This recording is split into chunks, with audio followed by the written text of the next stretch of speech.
अनंत चतुर्दशी व्रत भाद्रपद मास की शुक्ल पक्ष की चतुर्दशी तिथि के दिन की जाती है।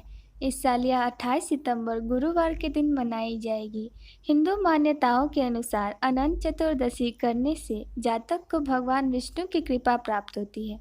एक बार नैमिषारण्य तीर्थ पर पुराणों के जानने वाले श्री सूत जी महाराज अपने शिष्यों और अन्य ऋषि मुनियों को श्रीमद् भागवत की कथा सुनाते हुए बोले, हे ऋषियों, जरासंध की मृत्यु के पश्चात महाराज युधिष्ठिर ने विशाल राजसूय यज्ञ का आयोजन किया।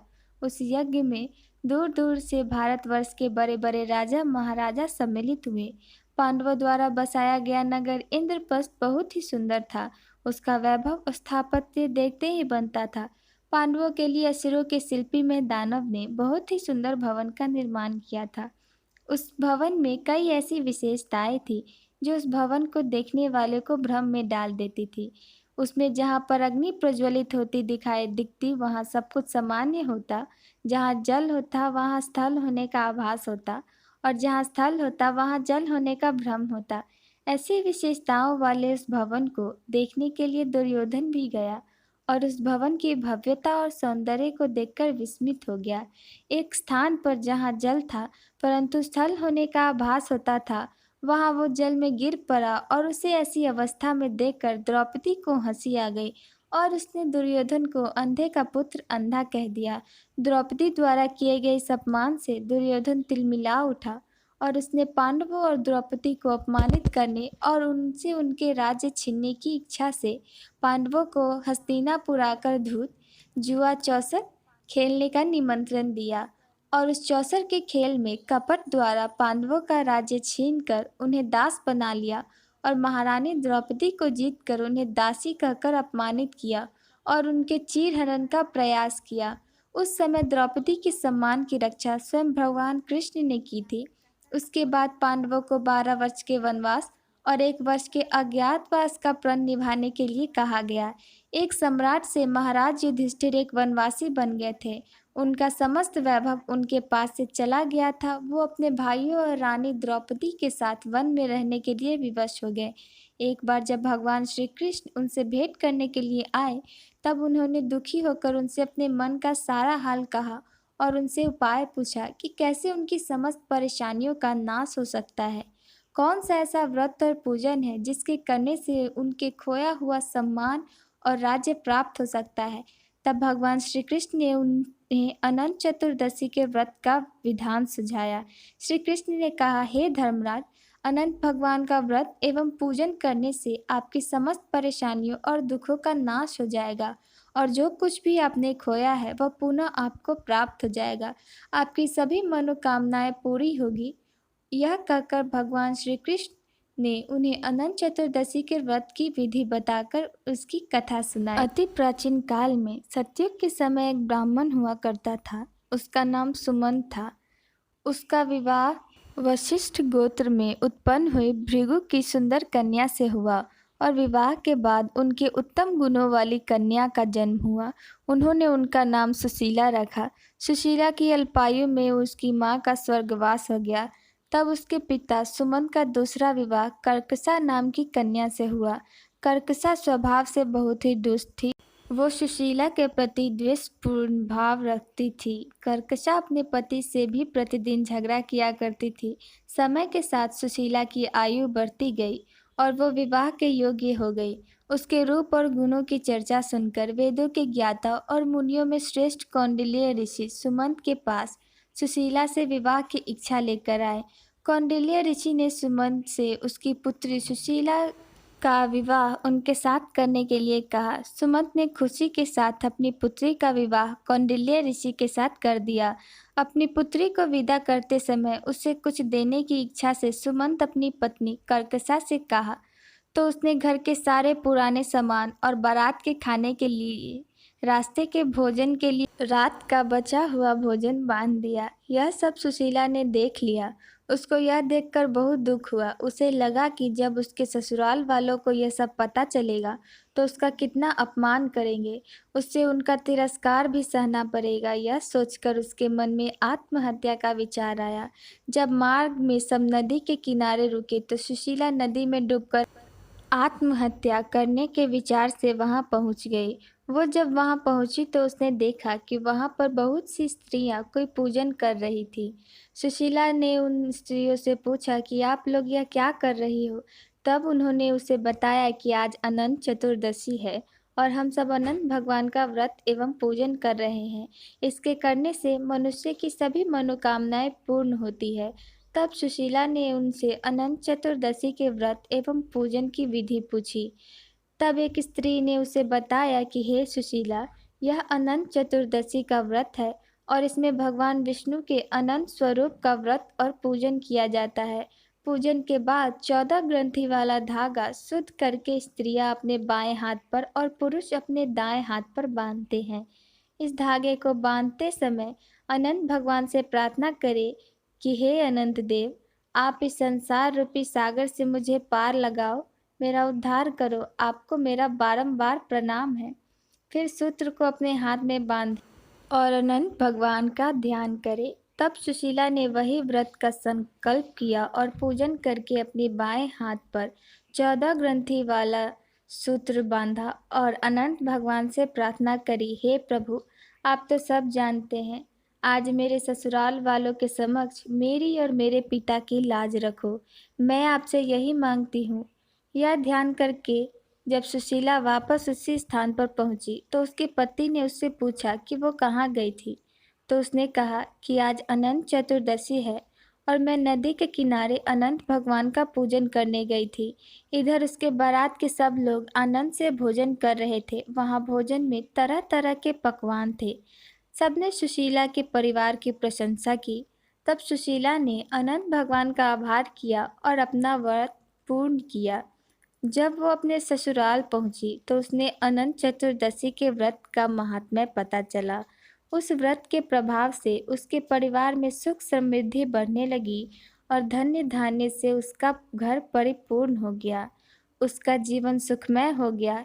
एक बार उसके पति की दृष्टि उसके हाथ पर बंधे सूत्र पर पड़ी तो उसने सुशीला से पूछा कि यह क्या है और तुमने उसे क्यों बांध रखा है। तब सुशीला ने कहा, हे स्वामी, यह अनंत भगवान का सूत्र है। मैं अनंत भगवान का व्रत करती हूँ और उन्हीं की कृपा से आज हमारे पास धन्य ध्यान सब कुछ है।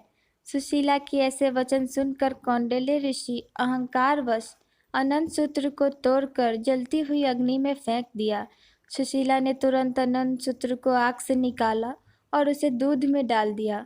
अनंत सूत्र का इस प्रकार अपमान करने से कौंडिल्य ऋषि पर अनंत भगवान रुष्ट हो गए और इसके कारण उनका समस्त ऐश्वर्य समाप्त हो गया। घर जल गया, धन चोरी हो गया, घर परिवार में कलह होने लगा और उनका स्वास्थ्य भी खराब होने लगा। तब उन्होंने अपनी पत्नी सुशीला से कहा, अचानक यह क्या हो गया, हमारा सारा धन वैभव नष्ट हो गया। तब सुशीला ने उनसे कहा कि यह सब अनंत भगवान और उनके उस सूत्र के अपमान के कारण हुआ है। तब कौंडिल्य ऋषि ने अपनी गलती पर पश्चाताप हुआ और उसका पश्चाताप करने के लिए वो तप करने और अनंत भगवान के दर्शन की इच्छा से वन में चले गए। वन में पहुंचकर कौंडिल्य ऋषि इधर उधर घूमकर सबसे अनंत भगवान के विषय में पूछने लगे। वन में उन्होंने एक फलों से लदा पेड़ देखा जिसमें कीड़े पड़े हुए थे। उन्होंने उनसे पूछा कि तुमने अनंत भगवान को देखा है क्या। तब उस वृक्ष ने मना कर दिया और कहा, नहीं, मैंने नहीं देखा। यह सुनकर जब कौंडिल्य ऋषि आगे बढ़ने लगे तो वृक्ष ने कहा कि अगर तुम्हें अनंत भगवान मिले तो उनसे पूछना कि मेरे अंदर कीड़े क्यों हैं।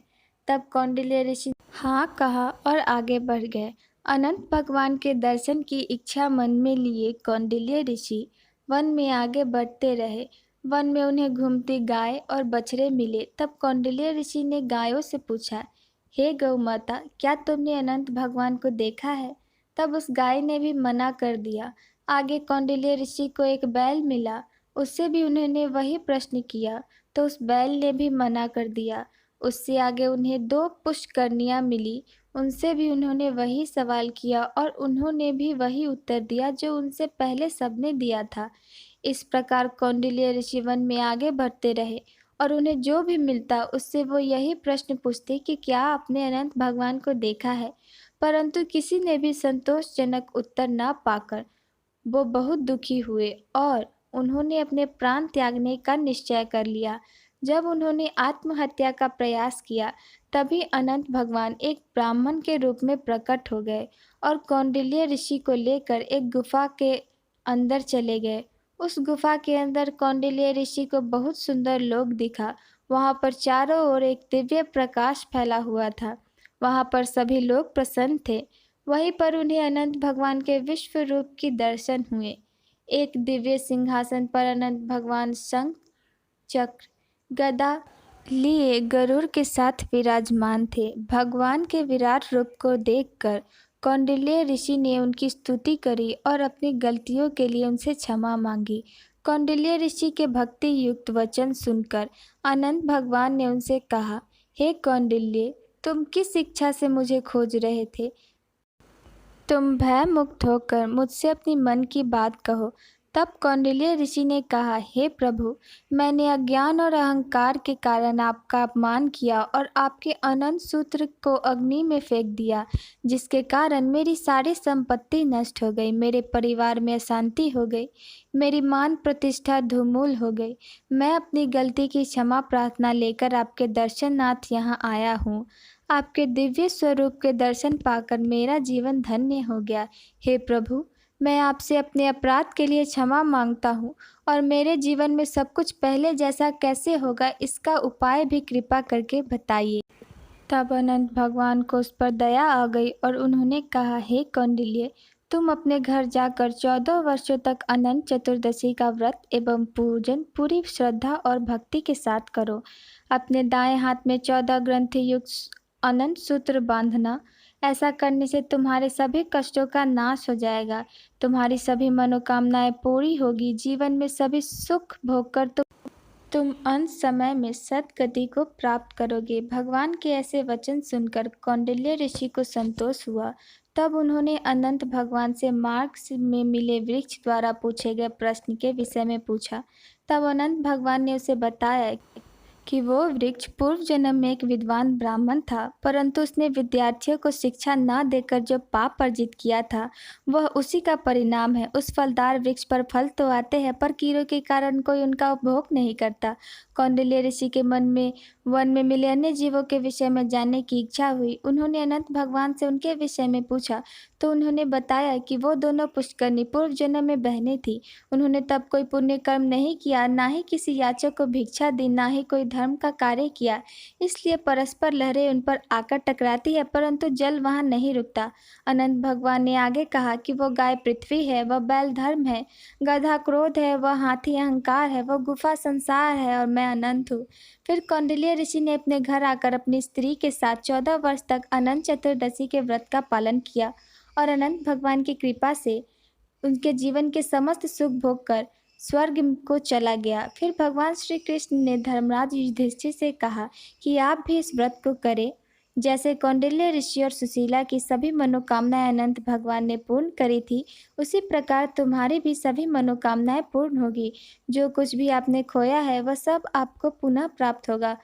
भगवान श्री कृष्ण ने कहा, हे धर्मराज युधिष्ठिर, अनंत चतुर्दशी का जो व्रत मैंने तुम्हें बताया है, उस व्रत को करने से मनुष्य अपने सभी पापों से मुक्त होकर स्वर्ग लोक को जाता है। भगवान श्री कृष्ण के कहे अनुसार धर्मराज युधिष्ठिर ने भी अनंत भगवान का व्रत और पूजन किया।